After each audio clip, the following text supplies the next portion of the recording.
Beast Boy has really evolved as a character. From a young boy, from a young boy to then a little bit eager superhero, to then an actor to be closer to his mom, to now a guy who really, really wants to make a difference.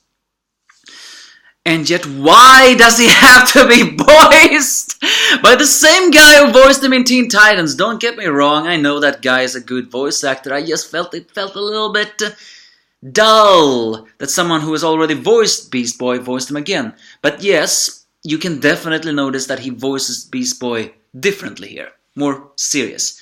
But Perdita, she gets a larger role in this episode, and she's nice. But why do I have a feeling like that this relationship is gonna end bad?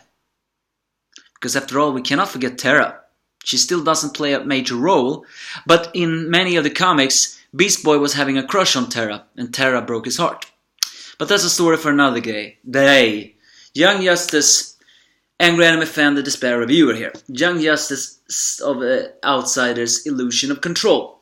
An episode with a little side team with the team, when we actually see a little bit of them on the thing. It's revealed that Blue Beetle is actually dating Tracy 13, which some people reacted to, maybe because there has been many different interpretations of Tracy 13. In actually the old cartoons, what I've heard, Blue Beetle and Tracy 13 did date, but in a new universe, Tracy 13 was a lesbian and presumably dated Steel's niece, who also in that new universe came out as a lesbian. So, but I don't think they followed that one, so they follow the old ones. I see no problem with that.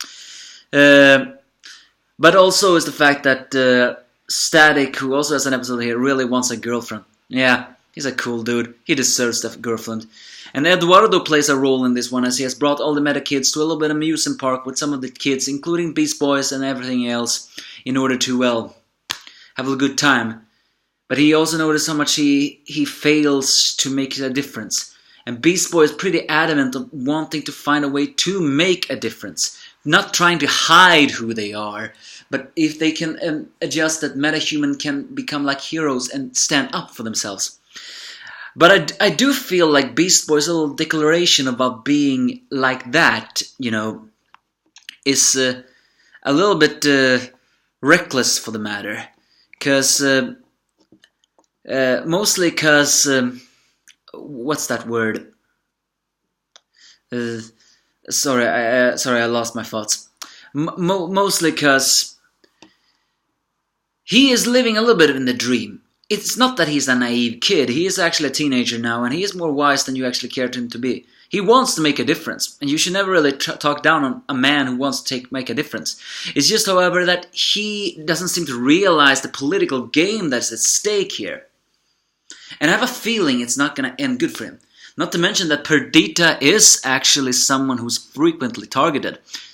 So I just feel like Beast Boy's declaration of making a change is inspiring, but I also feel it's a little bit naive, given who is really in control here.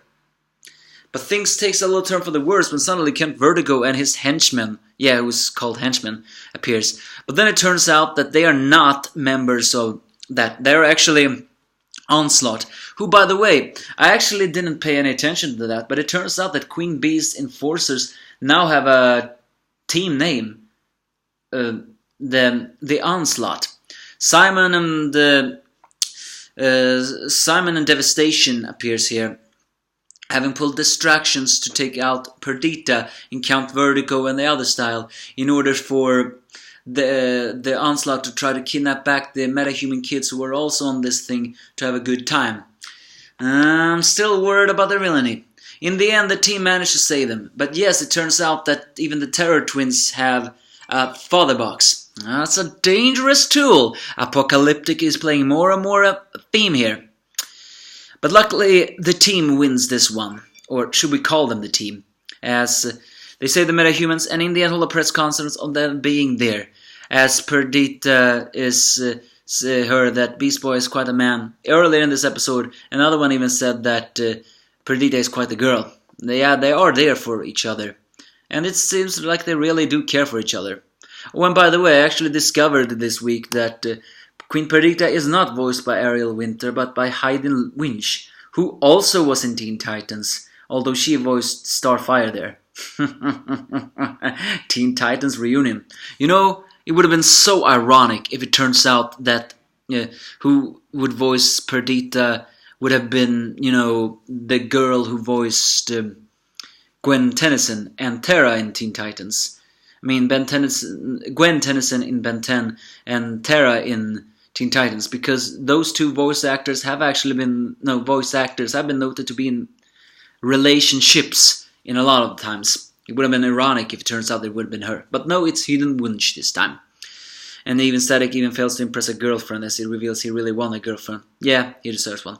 A side plot, however, is that it's winter and is it Thanksgiving or something?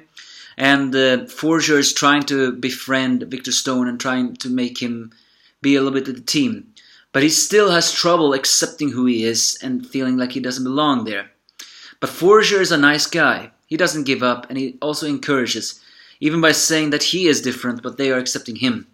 But in the end of the dinner, Halo reveals also to Dr. Helga that she, when she was Gabriella, which was the human disguise as Violet, is responsible for Beyond's death, but Helga comforts her. And oh yeah, by the way, Artemis Mounds finds out that Artemis is back on the team, which she's not so very thrilled about. Regardless, it's just some incidents after another. Some little romancing, a little bit of a subplot this time, although there were some moments there. It was about friendship and being there for each other. But that is illusion of control. But Eduardo played a larger role in here. He is feeling like he may have given up on heroism, but if you ask me, he can still be a hero when he wants to be. And he wants to inspire kids, it's just that he doesn't know how to do it. But it's a journey, and we're all gonna be there. And Beast Boy wants to make a difference. But I have a feeling it's not gonna end good. But don't give up, Garfield. Give me your thoughts if you have any.